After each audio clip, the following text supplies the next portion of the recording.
দেখেন at the same time খারাপ স্বপ্ন যদি দেখেন এটা আপনি শেয়ার করবেন না কারোর সাথে, কারণ স্বপ্ন এটা কেবলমাত্র মন মস্তিষ্ক প্রসূত কোনো বিষয় না।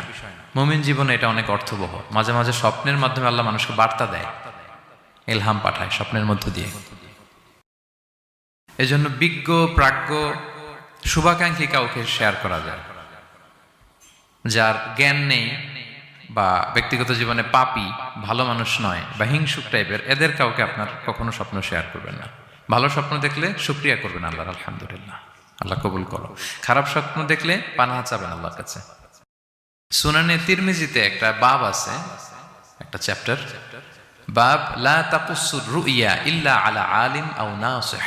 ভালো আলেম অথবা শুভাকাঙ্ক্ষী ছাড়া স্বপ্ন কাউকে বলতে যেও না, এই অনুচ্ছেদের নাম। এরপর এর কারণটা কি? কারণটা হচ্ছে ফা ইন্নার রুইয়া তাকাউ আলা মা তুআব্বার।